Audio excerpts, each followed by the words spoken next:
জয় ঠাকুর। শ্রী শ্রী রামকৃষ্ণ পুঁথি প্রথম খণ্ডের অন্তর্গত পাঠশালে অধ্যয়ন এই অধ্যায় থেকে আমাদের পাঠ চলছে।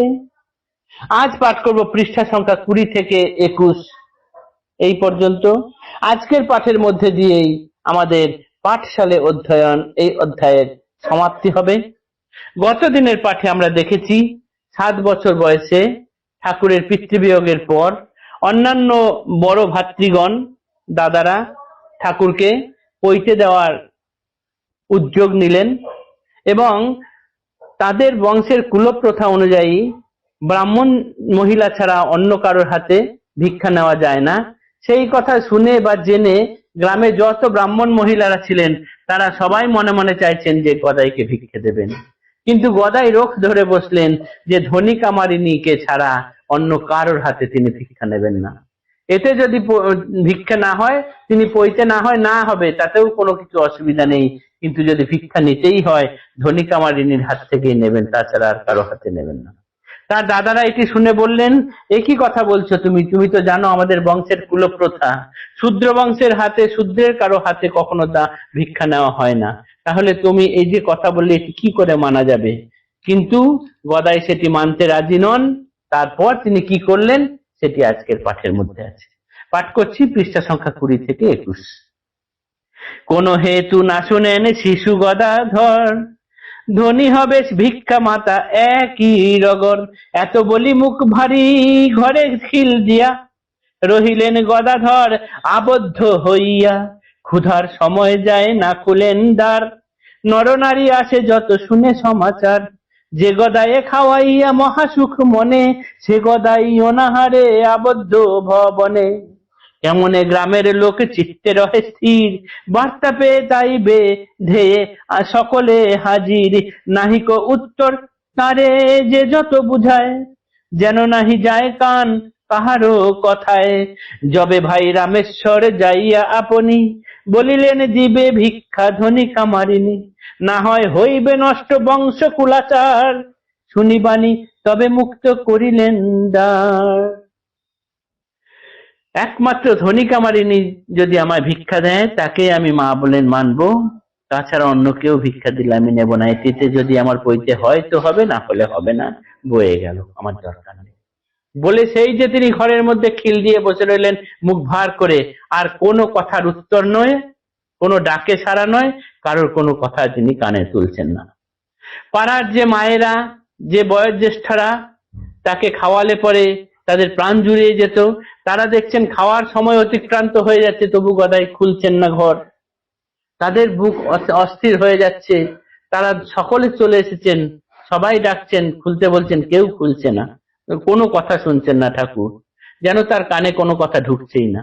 শেষে রামেশ্বর দাদা এসে যখন দরজার কাছে এসে তাকে আস্তে আস্তে বললেন যে ঠিক আছে, ধনী কামারিনী তোমায় ভিক্ষে দেবে, তাতে যদি আমাদের বংশের কুল আচার নষ্ট হয় তাও হবে, ঠিক আছে তুমি এবার দরজা খোলো, তুমি বেরিয়ে এসো।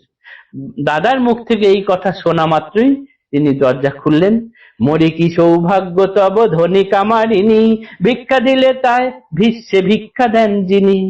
মরি কি সৌভাগ্য তব ধনী কামারিনী, ভিক্ষা দিলে তাই ভিক্ষা দেন বিশ্বে যিনি। ত্রাতা পাতা তারক পালক সবাকার, শিবময় ইচ্ছাময় ভব কর্ণধার।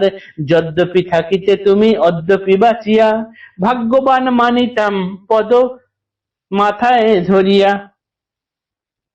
যে যে স্থানে পাতিয়াছ চরণ দুখানি, সেখানের রেণু পাওয়া মহাভাগ্য মানি। কার অবতার তুমি কিছু শুনি নাই, বৎসহারা গাভী যে বা বিহনে গদাই। কি সাধ্য মহিমা গাই কি আছে শকতি, এতেক বাৎসল্য যার ঘটে বলবতী। মহাভাগ্যবতী ধরা তলে বিদ্যমান, বুঝি না জানি না কে বা তোমার সমান। কোঁড়েরারি অপুত্রক ধনী কামারিনী, না বিয়ে হইল এবে রামের জননী। ভক্তি প্রিয় প্রভু দেবে ভক্তে তার প্রাণ, ভক্তি জোরে ভক্তে করে তাহারে সন্তান। অপার করুণা তার ভক্তের প্রতি, শুনহ অপূর্ব কথা রামকৃষ্ণ পুঁথি। লীলা গীতি শ্রী প্রভুর অময় পূরিত, শ্রবণ কীর্তনে পুত চিত্ত সুনিশ্চিত। এই যখনই দাদা রামেশ্বরের মুখ থেকে শুনলেন যে ঠিক আছে ধনী কামারিনী তোমাকে ভিক্ষা দেবে, তুমি দরজা খোলো, অমনি দরজা খুলে তিনি বেরিয়ে এলেন। এইবার পুথিকার বলছেন, মরি কি সৌভাগ্য তব ধনী কামারিনী, ভিক্ষা দিলে তাই বিশ্বে ভিক্ষা দেন যিনি।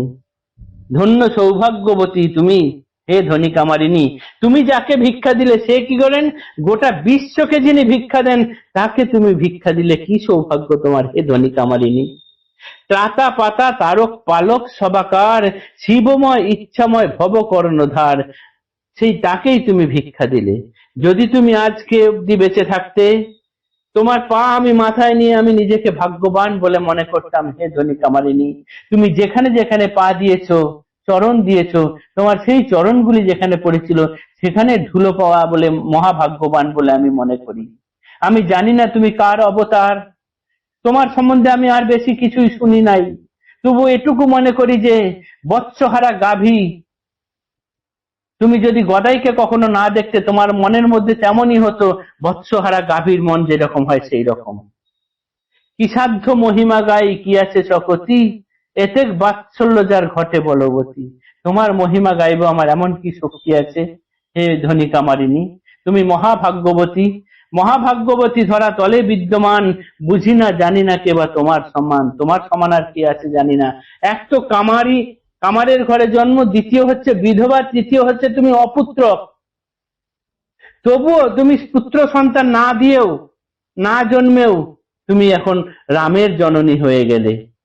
ভক্তিপ্রিয় প্রভুদেব, ভক্তে তার প্রাণ, ভক্তি জোরে ভক্তে করে তাহারে সন্তান, অপার করুণা তার ভক্তের প্রতি।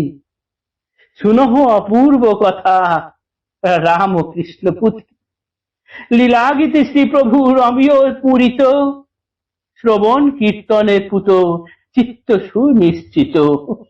জয় ঠাকুর।